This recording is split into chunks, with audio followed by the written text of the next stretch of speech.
Uranus and Gemini is going to lead to a lot of inventions, especially surrounding things of transportation, like cars, buses, and stuff like that, short distance travel, and technology, because those are also things that Gemini rules as well. If we want to look back on the last time Uranus was in Gemini, because astrology is the observation of patterns, the last time Uranus was in Gemini was 1941 to 1948. There were so many life-changing inventions that were created at this time that completely shifted our society and elevated our society into what it is today. Things that were invented were the color television, the atomic bomb. I'll get into why I'm saying this.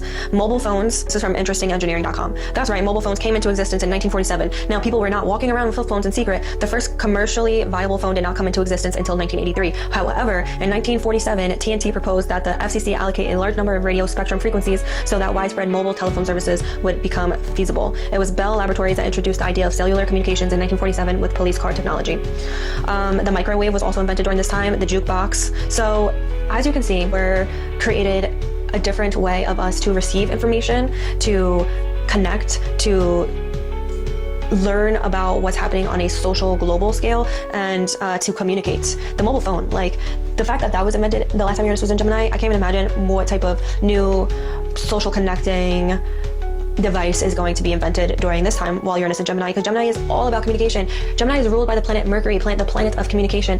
Gemini thrives off of social connecting, thrives off of talking to people and learning through their experience and connecting with others. That is what Gemini is all about. Gemini learns about themselves through their relationships and connecting with other people. Gemini is the gossiper. Gemini is the messenger. So like, when are flying cars going to be a thing? Is it going to be now with Uranus and Gemini? Curious. But I think also something is going to change with transportation as well. I know there's been a lot of talks about Uber drivers and taxi drivers are soon going to be extinct, basically. I think a lot of the transportation services are going to be run by self-driven cars and robots. I think that is going to become very normalized during this time period, which to me right now, as the boomer mindset that I'm in, I'm just like, so scary to me. But I really think that is going to be super normalized. There's going to be some type of new transportation and technology devices and inventions coming up at this time. I also think in the 1940s, this is when test driving dummies were invented as well. So that completely changed the game of, the safety of cars and our driving, right? So this right here, you can see that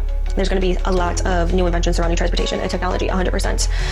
The changeable nature of Uranus and Gemini is just giving very much ADHD energy. So if you have ADD, ADHD, this is what the collective is going to feel like. And we're just going to be following our curious nature. With that comes a lot of inventions. But with that, curiosity killed the cat. I also think Uranus and Gemini is going to bring heightened anxiety, though. Being ruled by Mercury, the planet of communication, sometimes it's hard to turn the brain off. It's hard to turn the hamster wheel off. What can happen is anxiety, just because of the overthinking and the overstimulation. So I think a lot of our generation is going to deal with a lot of anxiety. Our generation already deals with a lot of anxiety, but I think it's going to increase.